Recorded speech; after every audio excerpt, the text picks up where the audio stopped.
सावधान।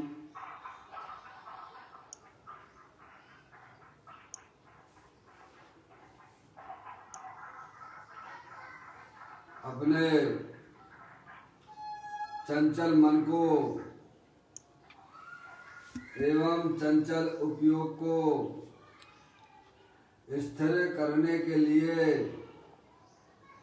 जिनवाणी माता के माध्यम से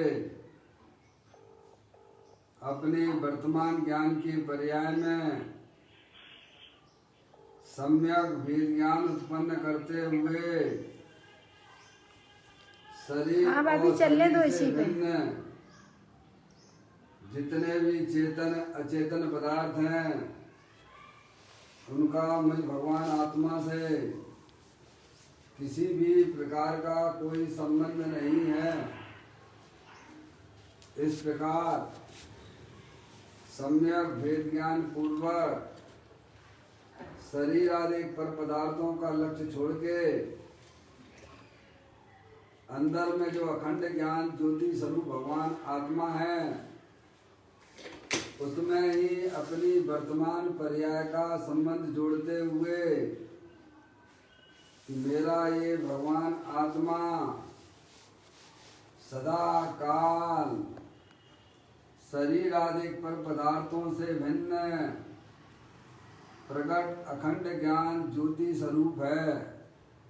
ऐसा अपने आप को जानो और ऐसा ही अनुभव करो कि मैं तो तीनों काल पूर्ण वीतराग स्वरूप भगवान आत्मा हूँ। मेरे भगवान आत्मा में दुख का बिल्कुल भी लवलेश मात्र नहीं है। मैं तो पूर्ण ज्ञानानंद स्वरूपी भगवान आत्मा हूँ। ऐसा अपने आप को जानो और ऐसा ही अनुभव करो कि वर्तमान में ही मेरा ये भगवान आत्मा शरीर रागादिक से भिन्न पूर्ण ज्ञानानंद स्वरूपी है।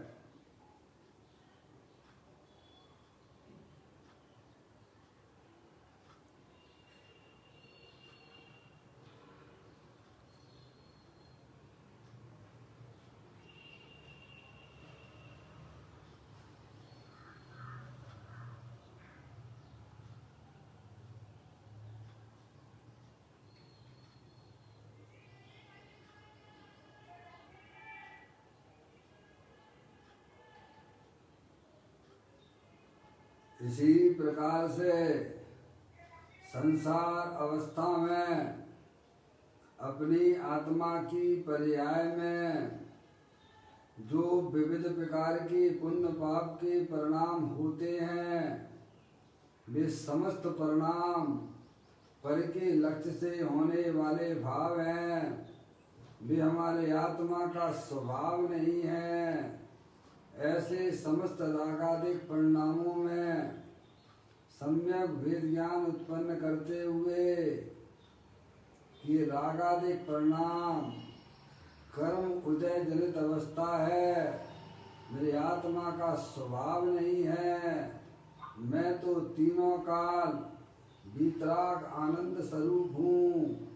इस प्रकार समस्त रागादिक परिणामों में एकत्व बुद्धि, ममत्व बुद्धि, कर्तृत्व बुद्धि, भोक्तृत्व बुद्धि तथा उन रागादिक परिणामों की ज्ञाता बुद्धि को भी छोड़ते हुए मैं तो तीनों काल शरीर रागादिक से भिन्न पूर्ण वीतराग स्वरूप भगवान आत्मा हूँ।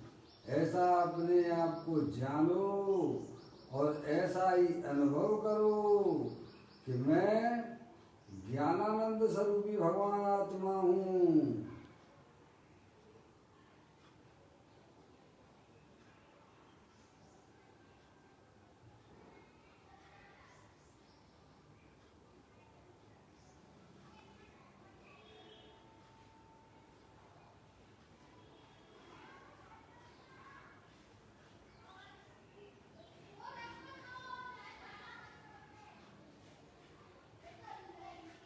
इसी प्रकार से आत्मा की पर्याय में संसार अवस्था में जो भी पर के लक्ष्य से होने वाला ज्ञान है वह परलक्षी ज्ञान हमारे आत्मा का स्वभाव नहीं है। वह तो कर्म उदय जनित अवस्था है, वह इंद्रिय जनित ज्ञान है। ऐसी समस्त परलक्षी ज्ञान में भी सम्यक भेद ज्ञान उत्पन्न कीजिए कि मेरा ये भगवान आत्मा शरीर रागादिक परिणतियाँ और परलक्षी ज्ञान की पर्याय से विभिन्न एकमात्र अखंड ज्ञान ज्योति स्वरूप है। ऐसा अपने आप को जानो और ऐसा ही अनुभव करो कि मैं वर्तमान में ही शरीर रागादिक परिणतियाँ और परलक्षी ज्ञान की पर्याय से विभिन्न एकमात्र अखंड ज्ञान ज्योति स्वरूप भगवान आत्मा हूँ।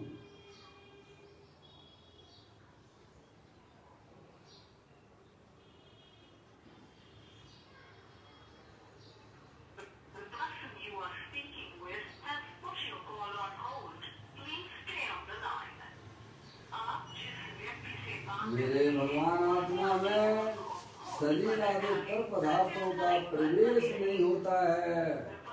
मेरे भगवान आत्मा में राग आदि परिणतियों का भी प्रवेश नहीं होता है। मेरे भगवान आत्मा में परलक्षी ज्ञान की पर्याय का भी प्रवेश नहीं होता है, क्योंकि मेरा ये भगवान आत्मा सदाकाल शुद्ध वितराग विज्ञान घन स्वरूप है। ऐसा अपने आप को जानो और ऐसा ही अनुभव करो कि मैं तो तीनों काल शुद्ध वितराग विज्ञान घन स्वरूप भगवान आत्मा हूँ।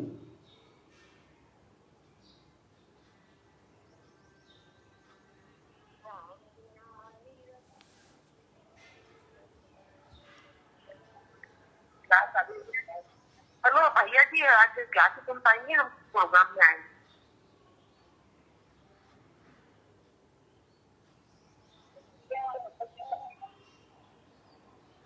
द्रव्य कर्म भाव कर्म नौ कर्म रहित शुद्धात्म स्वरूपो हम। मेरा ये भगवान आत्मा तीनों काल ज्ञानावर्णादि द्रव्य कर्मों से भिन्न है। मेरा ये भगवान आत्मा मोह राग देश रूपी भाव कर्मों से भी भिन्न है। मेरा ये भगवान आत्मा शरीर आदि 9 कर्मों से भी मेरा ये भगवान आत्मा तीनों काल भिन्न है। ऐसा तुम अपने आप को जानो और ऐसा ही अनुभव करो कि मैं तो एकमात्र परम पवित्र शुद्धात्मा ही हूँ।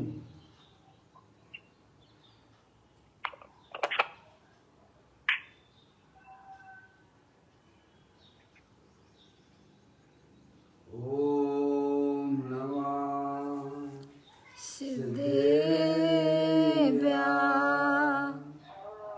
ओम नमः सिद्धेभ्यः। ओम नमः सिद्धेभ्यः। चिंतामणि सम स्वयं का चैतन्य तत्व महान है। निज का करूं मैं चिंतवन, निज का करूं श्रद्धानु में। शोधा तुम्हारी देव है जो गुण अनंत निदान है। मैं स्वानुभव में देख लूं आत्मा स्वयं भगवान है। मैं स्वानुभव में देख लूं आत्मा स्वयं भगवान है।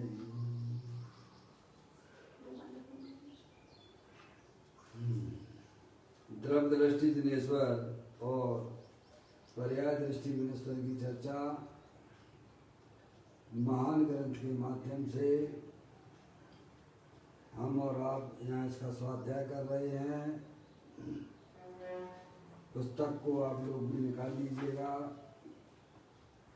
आज का बोल है 891 नंबर का बोल है, पेज नंबर 203 और 204 पर यह बोल आया है। जिस व्यक्ति को कॉल किया है वो अभी दूसरे कॉल पर व्यस्त है। प्रारंभ करता हूँ।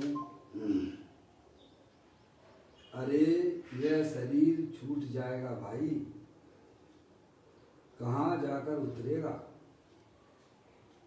भीतर अपनी ज्ञायक वस्तु की दृष्टि नहीं की और राग के प्रेम में रुक गया तो 84 के अवतार में परिभ्रमण करेगा, क्योंकि आत्मा तो अनंत काल रहने वाला है। यह शरीर तो छूट जाएगा ना, फिर कहाँ रहेगा। जिसके राग का रस है वह तो मिथ्यात्व में परिभ्रमण रहेगा, और जिसे आत्मा का रस है वह तो सारी अनंत काल आत्मा में सुख में रहेगा। बड़ी सुंदर बात इस बोल के माध्यम से यहाँ ज्ञानी हमें समझाते हैं, बताते हैं कि यह शरीर छूट जाएगा भाई।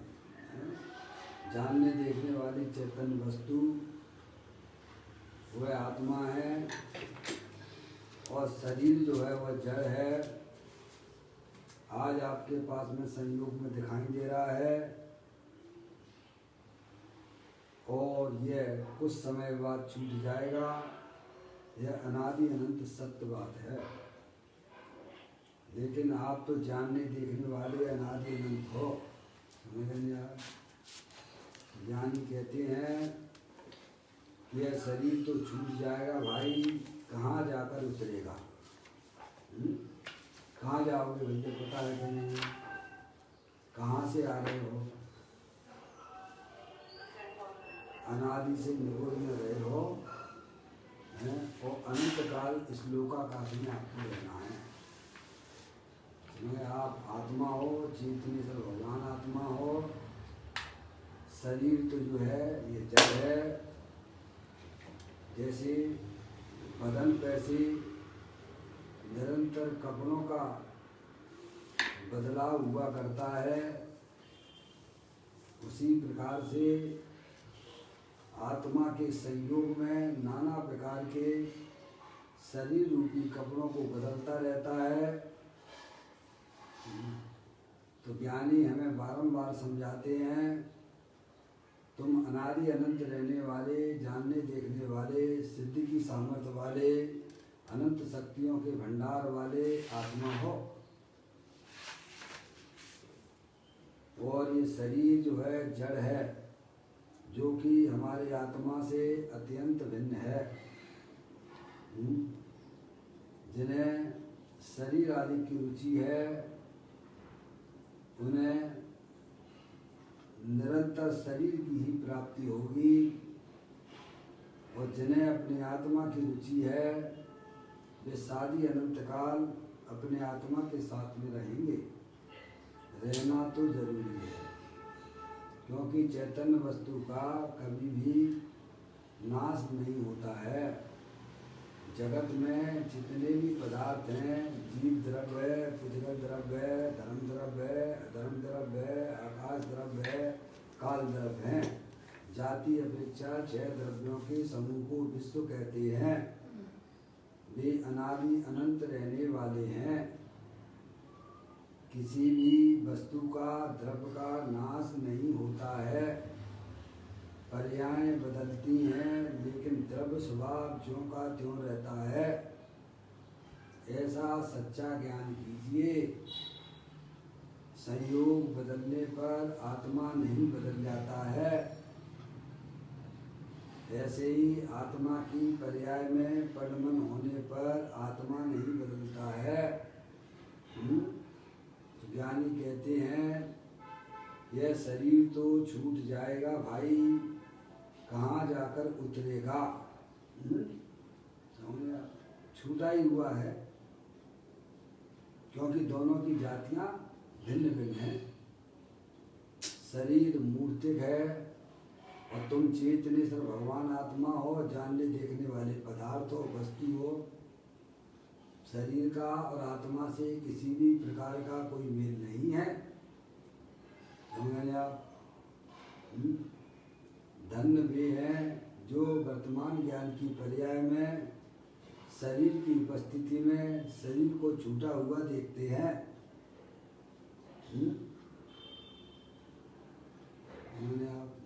मैं तो चेतनेश्वर भगवान आत्मा हूँ।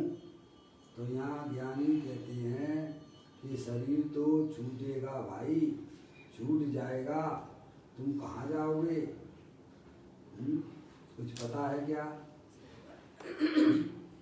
किसी को पता हो तो बताइए। ज्ञानी कहते हम बताते तुम कहाँ जाओगे। ज्ञानियों को पता है, समझे आप? ज्ञानी कहते हमें पता तुम कहाँ जाओगे। आगे उसकी बात करते हैं। भीतर अपनी ज्ञायक वस्तु की दृष्टि नहीं की और राग के प्रेम में रुक गया तो 84 के अवतार में परिभ्रमण करेगा। क्या? अंदर जो चैतन्य वस्तु है, जो ज्ञायक वस्तु है, जो कभी भी शरीर रूप परिणमन नहीं करती है, आत्मा की पर्याय में संसार अवस्था में शुभाशुभ रूप परिणाम होते जरूर हैं, लेकिन वह चैतन्य वस्तु उन शुभाशुभ भाव रूप से भी परिणमन करती नहीं है। ज्ञायक है ना, जानने देखने वाला पदार्थ है ना। तो कहते हैं ज्ञायक वस्तु की दृष्टि नहीं की और राग के प्रेम में रुक गया। कहाँ रुक गए? राग के प्रेम में। कि कहाँ रुका हुआ है अपना आत्मा? प्रेम में रुका। अभी किसी से कहो कि भाई साहब चलो तुम्हें मोक्ष दे देते हैं, भले ही मंदिर में जाके प्रभु पार्श्वनाथ के भगवान के सामने गिड़गिड़ाता जरूर है कि पार्श्वनाथ भगवान, पार्श्वनाथ देव सेव आपकी करूं सदा, दीजिए निवास मोक्ष भूलिए नहीं करा। चलो भाई, देवगति के देव आ गए। बहुत दिन से, बहुत समय से जो है भगवान से यही कहता रहता है कि प्रभु मुझे मोक्ष दे दीजिए, चलो मेरे साथ में। ना तो उसे मोक्ष का पता है, समझ गए नहीं आप? ना ही वह धर्म समझता है, ना ही राग समझता है, समझ गए नहीं आप? तो कहेगा कि भाई साहब अभी थोड़ा रुक जाइए, पहले मैं अपने परिवार वालों से मिल लूँ। क्या हकीकत है? क्योंकि उसको अंदर की बिल्कुल भी तैयारी नहीं है। समझ में आया? अंदर का ज्ञान नहीं है तो अंदर की तैयारी कैसे होगी? वो तो बस लोग कहते रहते हैं तो वो भी बोल देता है। कोई आ जाए, चलो भाई साहब आपको मोक्ष दे देते हैं, तो कहेगा कि भाई साहब थोड़ा रुक जाओ, अभी मैं अपने परिवार वालों से मिल लूँ, उसके बाद कैसे हम फिर मोक्ष में चलेंगे।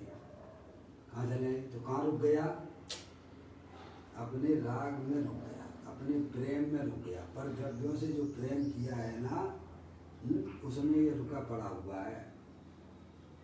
जहाँ जिस पर्याय में जाता है वहाँ के उन संयोगों में अपनापन स्थापित किए हुए है। समझ गए नहीं आप? ये अनादि काल की भूल है। समझ गए नहीं आप? शरीर आदि पर पदार्थों से इसको अंदर में प्रेम है। तो कहते हैं ज्ञायक वस्तु की दृष्टि नहीं की, राग के प्रेम में रुक गया। काय में रुक गया? देखो ना आप, सब संसारी जीव इसी में ही रुके पड़े हुए हैं। जिसने जो अपनी स्थापना कर दी है भाई साहब, अपने जो परिवार में जो मिले बस वे ही मेरे हैं, बाकी सब पराए हैं। क्या उनमें भी छांटा भी नहीं, जो हमारी कसाई के अनुसार काम जो हमारी इच्छा के अनुसार परिणाम करे वो मेरा है, और जो हमारी कसाई के विरुद्ध चले वो हिंदुस्तान पाकिस्तान हुआ है। समझ नहीं आप कहाँ रुका हुआ है? यही रुका। अभी साहब जरा बच्ची की शादी और कर दूं, जरा मैं बच्चों की शादी और कर दूं मैं, तो काय में रुके हो भाई साहब? उनके राग में रुके।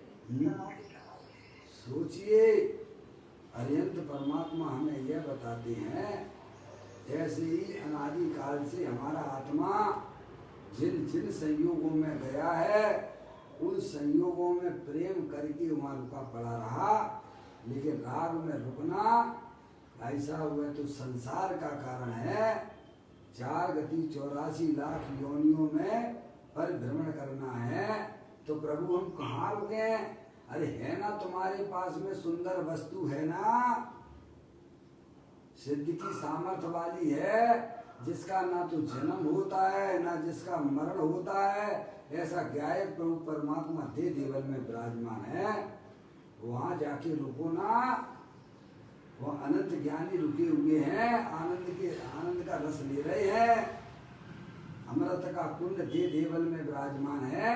शरीर राग आदि के पीछे देखो, वो रुकने की जगह है।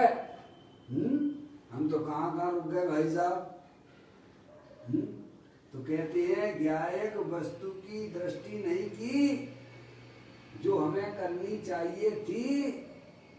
स्थायी वस्तु है अपनी, जो चैतन्य वस्तु है वो स्थायी है, जिसका सेवन अनंत सिद्ध परमात्मा करते हैं, जिसका सेवन अरिहंत परमात्मा करते हैं, जिसका सेवन साधु परमेष्टि करते हैं, जिसका सेवन समस्त सम्यक दृष्टि जीव करते हैं। मैंने वो चीज हमारे पास में उपलब्ध है, पर हमें उसका ज्ञान ना होने से शरीर रागादिक परिणति में वह रुका पड़ा हुआ है। समझ गए आप? वहां से बिल्कुल हटता भी नहीं है। समझ गए आप? ये तो जो भव्य जीव होते हैं, पुरुषार्थी जीव होता है, वह सब शरीर रागादिक और पर्याय से भी भिन्न होता हुआ अंदर त्रिकालिक भगवान आत्मा का आश्रय लेते हैं, वही वीर और महावीर बनते हैं। जैन दर्शन वीरों का धर्म है, ये नपुंसकों का नहीं है। राग की रुचि यानी नपुंसकता, अपने चैतन्य भगवान आत्मा की रुचि वह वीरों का काम है।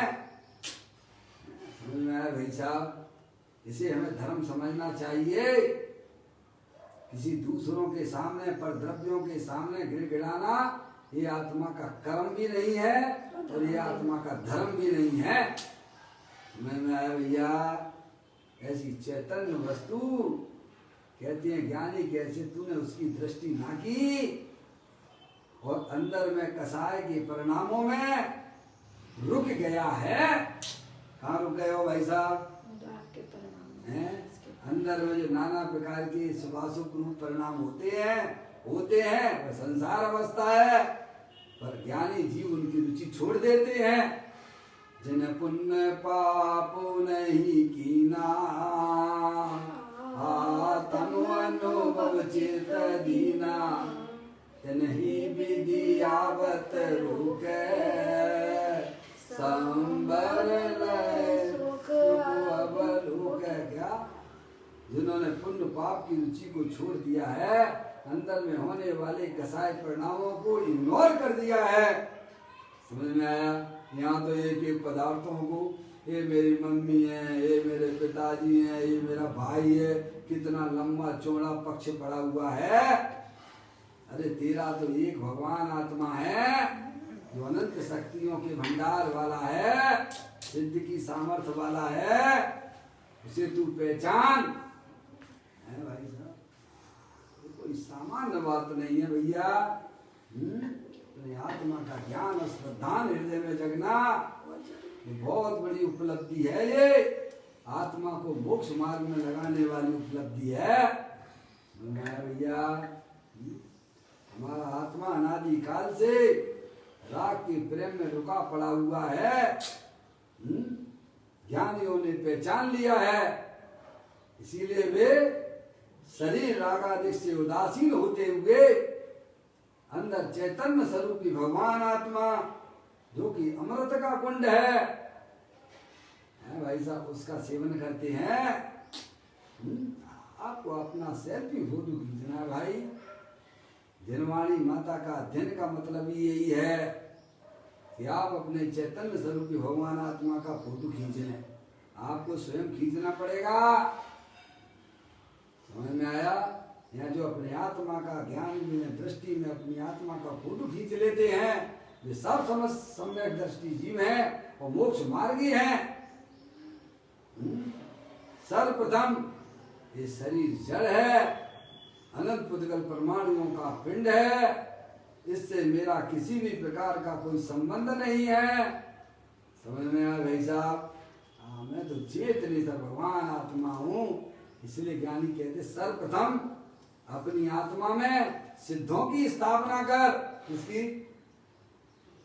किसकी स्थापना कर? हम तो पता नहीं काय की स्थापना करके बैठे हैं। ज्ञानी कहते हैं ज्ञायक वस्तु की दृष्टि नहीं की और राग के प्रेम में रुक गया। कहाँ रुक गया? ये उम्र तो भाई साहब शरीर की खत्म होती जा रही है। मेरे घर में गाड़ी आ जाए, लाड़ी आ जाए, हैं भाई साहब, हैं बढ़िया बढ़िया पकवान बना लो। कहाँ रुके हो? और तेरी इच्छाएं शांत होने वाली नहीं है। ये गारंटी से ज्ञानी कहते हैं तेरी इच्छाओं का कभी अंत आने वाला नहीं है। एक इच्छा पूरी होती नहीं है, दूसरी इच्छा पहले से तैयार खड़ी हुई है। इसे तो ज्ञानियों ने रोक दिया है अपने चैतन्य स्वरूप की दृष्टि के द्वारा। इन रागादिक परिणामों की धज्जियां उड़ा दी हैं। समझ में आया भैया? कहते हैं ज्ञायक वस्तु की दृष्टि नहीं की और राग के प्रेम में रुक गया। राग दो प्रकार का है, एक अशुभ राग और एक शुभ राग। अशुभ राग हिंसा, झूठ, चोरी, कुसीर के परिणामों में जिनको रुचि है वो मानव के लिए पाप का परिणाम है। कहाँ जाएगा वह जी? अरे पाप के परिणाम वाले रुचि वाले कहाँ जाएंगे? है ना उनकी व्यवस्था। या तो वे त्रियंच गति में जाएंगे और या नरक गति में जाएंगे। और कहाँ जाएंगे भैया? और पुण्य की रुचि वाले कहाँ जाएंगे? या तो भाई साहब एक आध भक्त में जो है मनुष्य का मिल जाएगा। समझ में आया भाई साहब? या देव गति का मिल जाएगा। फिर क्या होगा तुम्हारा? कोलू की बैल की तरह से चक्कर लगाते रहना।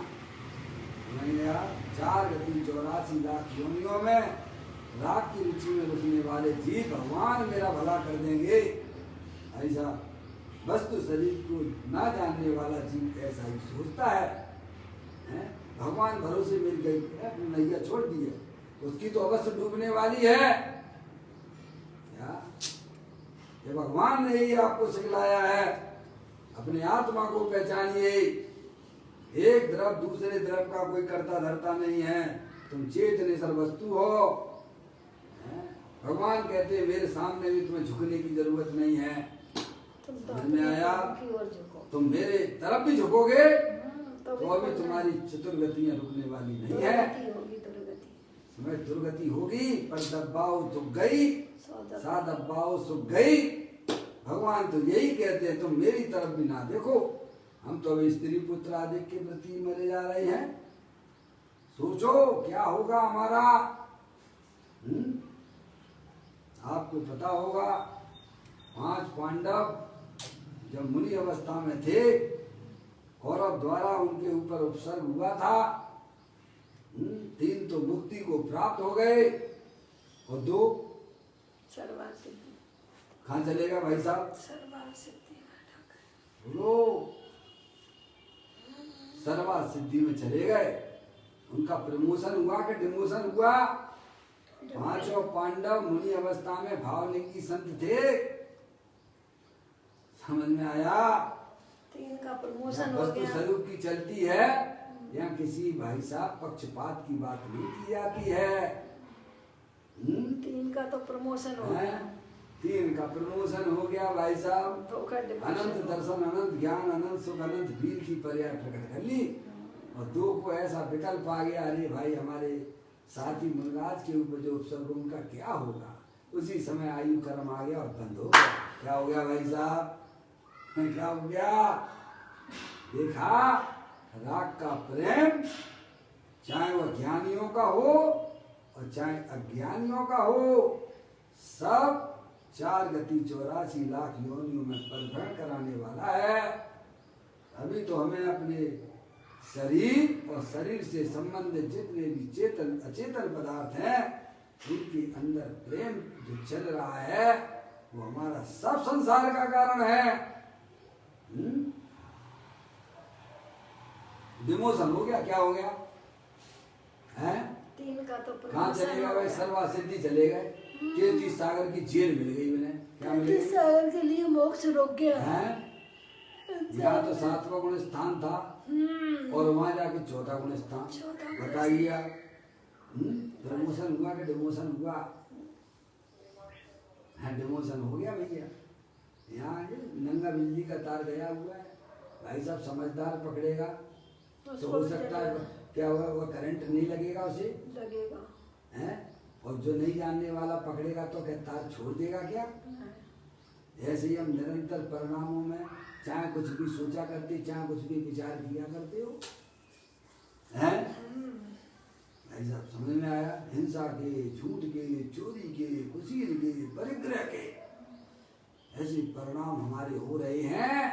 ये सब भाई साहब संसार के कारण है। अथवा भगवान मेरा भला कर देंगे, यह परिणाम भी शुभ भाव है, लेकिन एक मिथ्यात सहित है। ये कौन सा परिणाम है ये? क्योंकि एक द्रव दूसरे द्रव का कुछ करता नहीं है। ये अनादि अनंत सत्य है। मेरा कल्याण तो भगवान ने कहा कि अपनी आत्मा की दृष्टि कीजिए, अपने आप को आत्मा रूप से अनुभव कीजिए, तो हमारा कल्याण होगा भैया। है? सारे ग्रंथों का देखा न भाला, सर से ऋषियों का ऋण ना उतारा, सौदा घाटे का कर हाथ माथे पर धर रोमन लागा।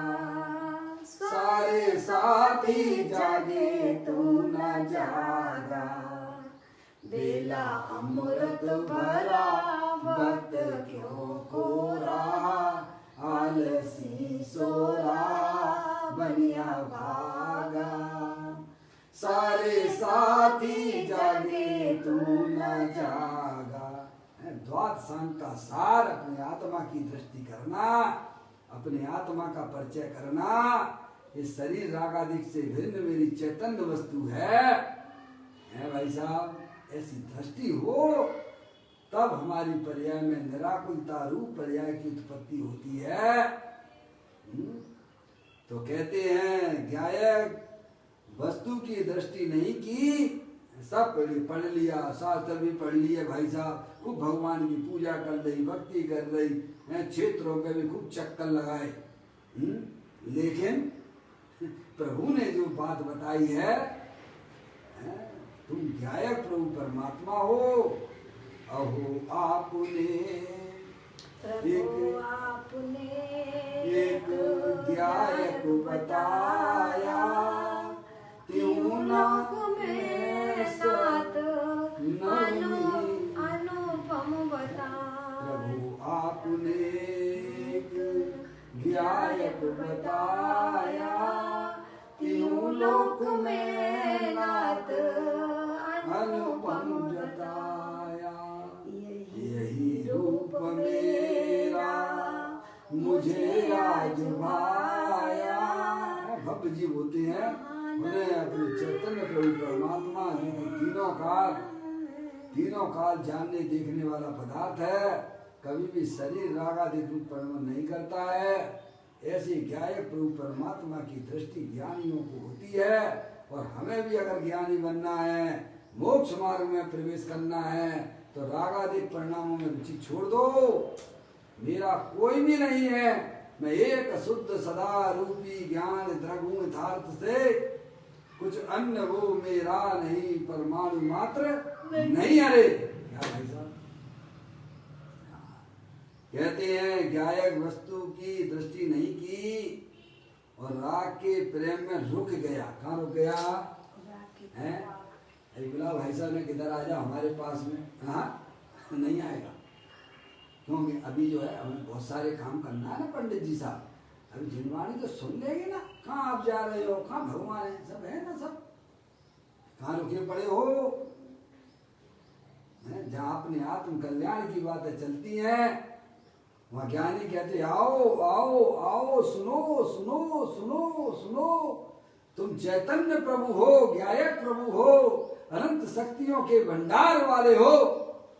सुख शांत रस से लवालब है, ज्ञान सागर आत्मा, बेब्रह्म की चादर हटा, सर्वांग पर घटे आत्मा।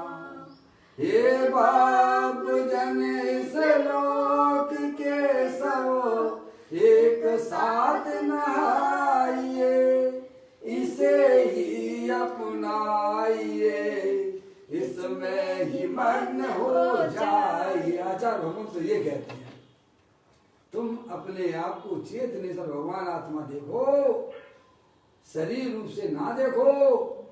ब्रह्म रूपी चादर को सम्यक वेद ज्ञान के द्वारा हटा दो। क्या करना भाई साहब? धर्म भागी भगवान है, आत्मा तो स्वभाव से ही भगवान है। जिन्हें पर्याय में भगवान बनना है, वे अपनी धर्म रूपी चादर को सम्यक वेद ज्ञान के द्वारा हटा देते हैं और अपनी आत्मा का आनंद लेते हैं। समझ आया भैया? शरीर रागादिक तो हमारे आत्मा से अत्यंत भिन्न है ही। उनका ज्ञान सच्चा जिनके पास में हो जाता है, वे अंदर में चैतन्य स्वरूपी भगवान आत्मा के अमृत का कुंड उसका सेवन करते हैं। समझना है भैया? लेकिन यह जीव अनादिकाल से राग में रुका पड़ा हुआ है, पर द्रव्यों को अपना माने हुए बैठा हुआ है, जबकि पर द्रव्य इसके कभी होते नहीं है। राग में रुकना, कसायों में रुकना, अनंत संसार अरे भाई साहब पर भ्रमण करना है और अपने चैतन्य स्वभाव की दृष्टि करके उसमें आनंद लूटना, वो सब मोक्ष मार्गी जीव है। सुनना है भैया? इसीलिए ज्ञानी हमें समझाते हैं, ज्ञायक वस्तु की दृष्टि नहीं की और राग के प्रेम में रुक गया। दोनों चीजें हैं, देखिए आप अंदर में। आप संसार अवस्था है तो संसार की पर्याय भी है और पीछे उसका भगवान आत्मा अतीन्द्रिय आनंद स्वरूप ज्ञायक है। समझ में आया भाई साहब? चार बातें पर हमें कसायों की रुचि होने से दिख नहीं रहा है भाई साहब, नहीं दिख रहा तो क्या किया जाए? कोई जन्मंत हो, उसे दिन के 12 बजे सूरज निकला हुआ अगर हमें नहीं दिख रहा, अरे तेरे नहीं दिखने से तो क्या सूरज का है भाई साहब, है प्रकाश नहीं है क्या?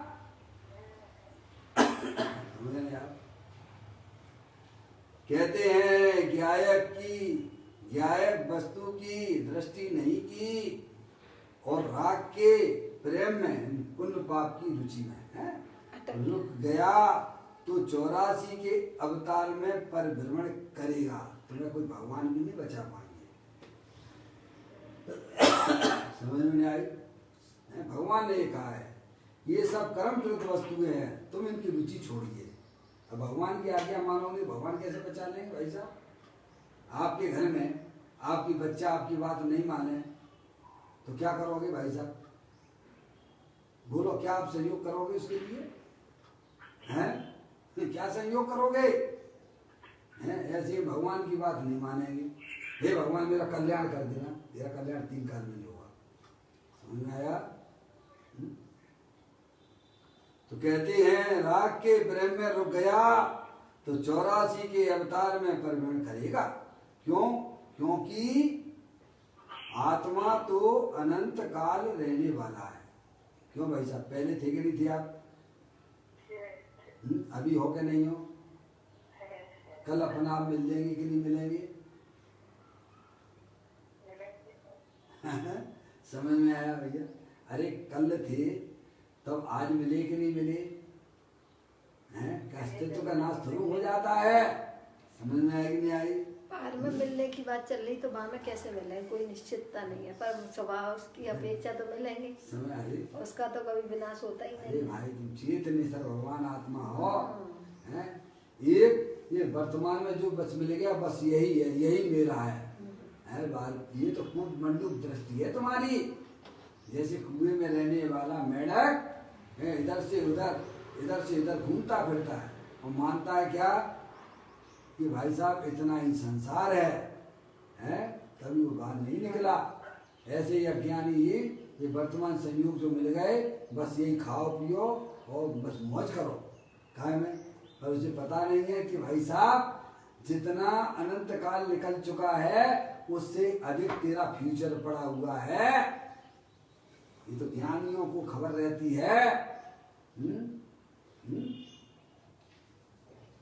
कहते हैं कि भाई 84 के अवतार में परिवहन करेगा क्योंकि आत्मा तो अनंत काल रहने वाला है। समझा नहीं आप? अनादि अनंत हो, जिसका ना तो कोई प्रारंभ है और ना जिसका कभी अंत आने वाला है। वर्तमान की व्यवस्था में हम अपना भाई साहब जो मनुष्य पर्याय मिली नहीं संयोग में वही दिखता है। तुम्हें अपना आगे का भविष्य नहीं दिखता क्या? अरे कहीं रहोगे कि नहीं रहोगे? लोकाकाश के पदार्थ हो, ये थोड़ा कि शरीर के नष्ट होने से तुम्हारा भी अस्तित्व खत्म हो जाता है। वर्तमान व्यवस्था में वर्तमान पर्याय में उनके पीछे कितने घूमते फिरते हो बताइए आप?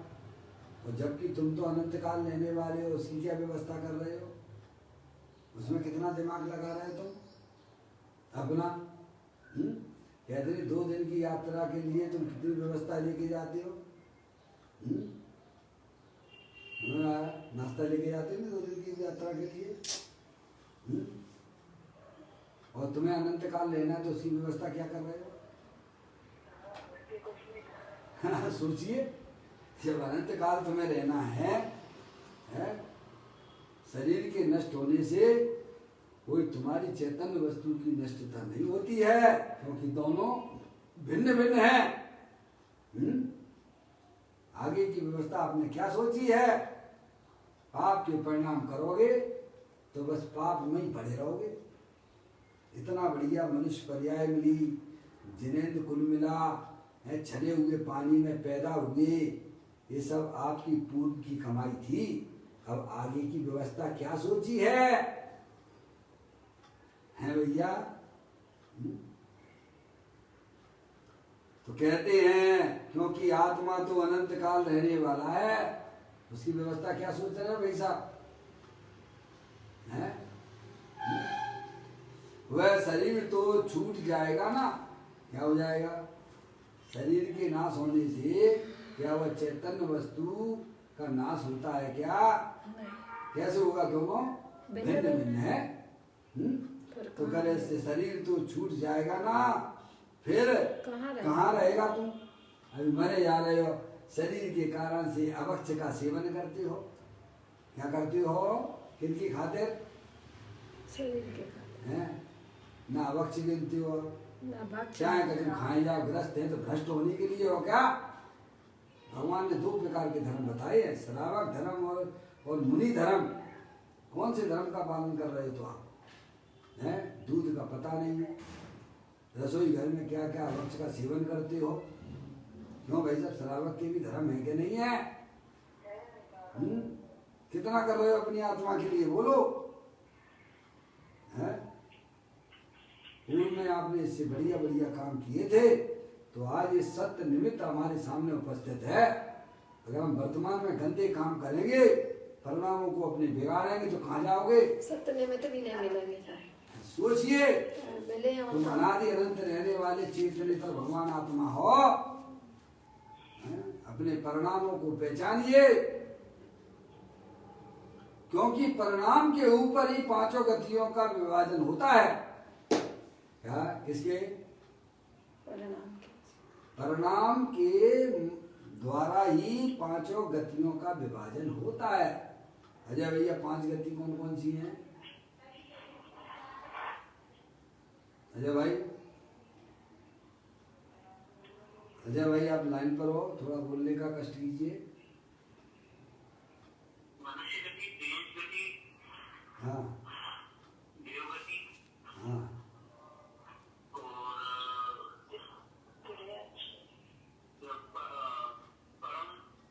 उंगली पे हाथ, उंगली रख लेना उस पर, उंगलियों पे गिन के लिख बताना कर वैसा। अजय भाई, मनुष्य गति तो सामने है, दिख ही रही है आपको, सामने त्रियंश गति भी दिख रही है अपन को, है? नरक गतियों का शास्त्रों में जो विवरण आया है, सर्वक देव द्वारा पीड़ित है, उनके ज्ञान से कोई चीजें छुपी नहीं है? उसमें नरक गति का विवरण भी मिलता है और देव गति का भी मिलता है, और एक जो है मोक्ष गति, मोक्ष भी है ना, भगवान को निर्वाण की प्राप्ति हुई, क्या मोक्ष गति है, पंचम गति कहते हैं जिसे। 5 गतियां हैं, तो पांचों गतियों का विभाजन किसके आधार से होता है जय भाई? कर्मों के आधार पर, कर्म के पांचों गतियों का विभाजन अथवा बंटवारा किनके आधार से होता है? परिणामों के माध्यम से होता है, क्योंकि परिणाम के बिना कोई द्रव्य होता नहीं है, और द्रव्य बिना परिणाम के होता नहीं है, चाहे वह चेतन हो गए और चाहे वह अचेतन हो गए, ये अनादि अनंत वस्तु स्वरूप है। बराबर है? अभी हमारे परिणामों में अपनी आत्मा को समझने का जो परिणाम हो रहा है वह स्वभाव है, और विषय कसाय के जो परिणाम हमारे हो रहे हैं, चाहे कमाने का परिणाम हो, है, चाहे स्पर्श इंद्री के भोग का परिणाम हो, रसना इंद्री के भोग का परिणाम हो, परिग्रह का परिणाम हो, वह सब पाप रूप परिणाम है। उससे जीव कहाँ जाएगा भैया? नरक में और तिरंज में जाएगा। आप अपने भविष्य के निर्माता स्वयं हो। क्या भगवान नहीं? कौन है? अपनी जिम्मेदारी आप स्वयं लोगे। पहले आप अपने आप को समझो कि मैं चेतनेश्वर वस्तु हूं। हमारे जो भी परिणाम होते हैं उनके अनुसार ही पांचों गतियों का विभाजन हो जाता है। परिणति सब जीव की तीन भात वर्णी, एक पुण्य एक पाप एक राग हरणी। क्या? परिणति सब जीव की तीन भात वर्णी, एक पुण्य एक पाप एक राग हरणी। राग हरणी बीतराग रूप परिणति है, संकलेश रूप परिणाम, अशुभ परिणाम, हिंसा के, झूठ के, चोरी के, कुशील के जो परिणाम है वे पाप रूप परिणाम है। दया दान पूजा भक्ति आदि के जो परिणाम प्रभु के प्रति होते हैं वे सब स्वभाव है। और अपनी आत्मा का लक्ष्य करके, अपनी आत्मा की दृष्टि करके परिणति में जो बीतराग रूप परिणति होती है वो मोक्ष का कारण होती है। समझ में आ गया? ऐसी बात है। अब आपको समझ लीजिए, आपको अपनी आत्मा को कहाँ ले जाना, रहना तो पड़ेगा, आत्मा बन के ही रहना पड़ेगा। अजय भैया, आत्मा बन के ही रहना पड़ेगा, पर मुझे कहाँ रहना है इसका निर्णय आपको करना पड़ेगा। अगर आप अपने परिणामों में निर्मलता लाते हो सच्चा ज्ञान करके, तो आप मोक्ष में रहोगे, और आप सच्चा ज्ञान नहीं करोगे, वस्तु स्वरूप को नहीं जानोगे, तो 4 गति 84 लाख योनियों में परिभ्रमण करोगे। जिसे भगवान कुछ नहीं कर सकते, अनंत अनंत जीव है भाई, कौन किसका करे। तो कहते हैं आत्मा तो अनंत काल रहने वाला है, यह शरीर तो छूट जाएगा ना, फिर कहाँ रहेगा कि जिसे राग का रस है वह तो मिथ्यात्व में परिभ्रमण रहेगा। क्या रहेगा? जिसे राग का रस है, स्पर्श इंद्री की भोग भोगने में बड़ा आनंद आता है?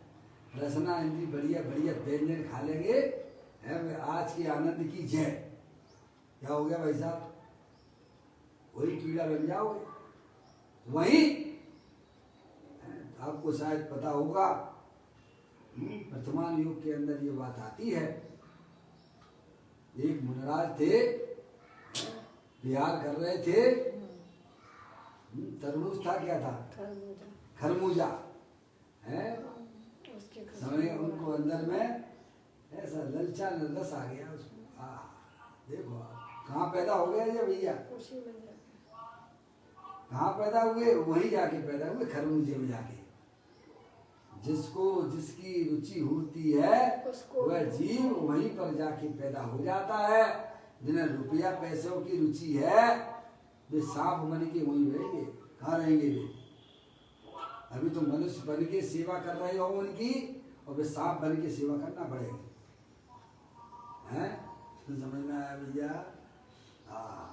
जिसे राग का रस है वह तो मिथ्यात्व में परिभ्रमण में रहेगा, और जिसे आत्मा का रस है, किसका रस है? अपनी चैतन्य वस्तु का रस है? अपना आनंद भगवान आत्मा अतीन्द्रिय आनंद स्वरूप है, जिसकी चर्चा अनंत काल तक चलती रहती है, अनंत काल से चल रही है। अनंत तीर्थंकर एक आत्मा के गीत गाते हैं समो सरल में। ऐसी रस से भरपूर है। कहे विलक्षण पुरुष सदा मैं एक हूँ, अपने रस से भरो अनादि टेक हूँ। होय कर्म मम नाई नाई ब्रह्मकूप है, ज्ञान चेतना सिंधु हमारो रूप है। जिसे अपने चैतन्य का रस पक जाता है भाई साहब, अजय भैया, जिसे अपनी आत्मा का रस पकता है अंदर में, भाई साहब अनंत काल तक सिद्ध भगवान बन के रहेगा वो जीव। जिसे राग की रुचि है वह 4 गति 84 लाख योनियों में परिभ्रमण करेगा, और फिर निगोद की पर्याय में रहेगा। रहने की 2 जगह है। अगर आप अपनी आत्मा को पहचान लोगे तो मोक्ष में रहोगे, और आपने अपने आत्मा का परिचय नहीं किया तो निगोद में रहोगे। है तो त्रियंश गति की 2 इंद्री, 3 इंद्री, 4 इंद्री है, असंगी, संगी, और मनुष्य की कौन सी है भाई साहब? ये मनुष्य गति की पर्याय समझने आप, और देव गति, नरक गति, ये सब भाई साहब कुछ समय मात्र की हैं। रहने का स्थान तो या तो निगोद में रहेगा या फिर मोक्ष में रहेगा। आत्मा अपना रहेगा तो मोक्ष में रहेगा। 2 इंद्रिय पर्याय में भी नहीं रुकने दिया जाएगा जय भैया, कि भाई साहब ठीक है हमें 2 इंद्रिय पर्याय में तो बने रहने दो, केचुआ की पर्याय में तो बना रहने दो। बिल्कुल आपको कोई अधिकार नहीं है, निगोद में ही रहना पड़ेगा। उस आलू के में ही पैदा हो गए हैं, और उनकी चिप्स बना के तली जाएंगी। समझे आप? एक श्वास में 8-10 बार जन्मो मरो सह क्या भाई साहब?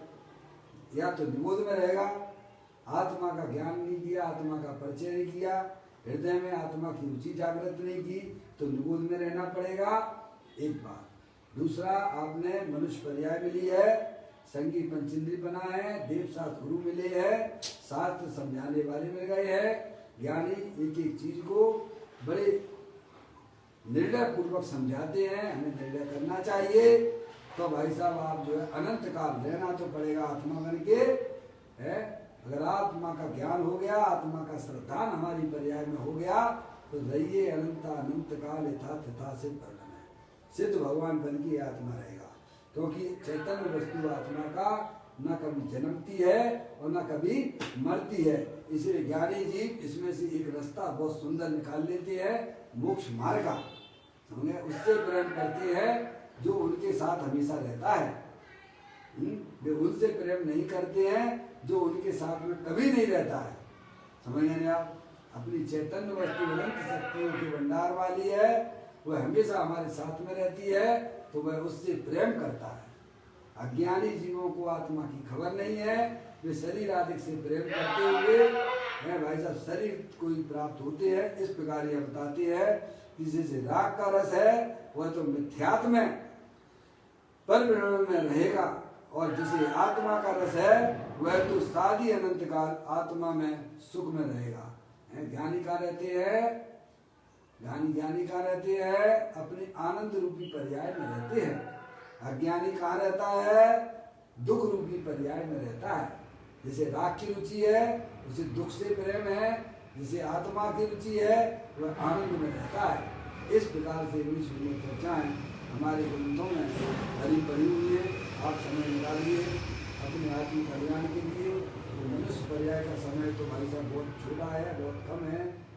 आपको सौभाग्य मिला हम सबको, तो बराबर जिन्हें देव परमात्मा के द्वारा जो हमारी आत्मा का स्वरूप जहाँ समझाया गया है उसको बारंबार सुनिए, विचार कीजिए, निर्णय कीजिए, और अवश्य ही हमें अपनी आत्मा की दृष्टि होगी, हमारी आत्मा की पर्याय में अतीन्द्रिय आनंद की प्राप्ति होगी, और वह आनंद निरंतर बढ़ता बढ़ता बढ़ता बढ़ता बढ़ता बढ़ता बढ़ता बढ़ता बढ़ता बढ़ता केवल ज्ञान और मोक्ष की पर्याय को प्राप्त कर लेता है।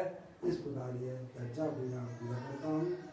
निज निधि निज में बताई, ये अनंत अनंत उपकार है, उसके लिए जिन वाणी माँ को वंदना सतवार है, वंदना सतवार है। नौ वर्णों का मंत्र।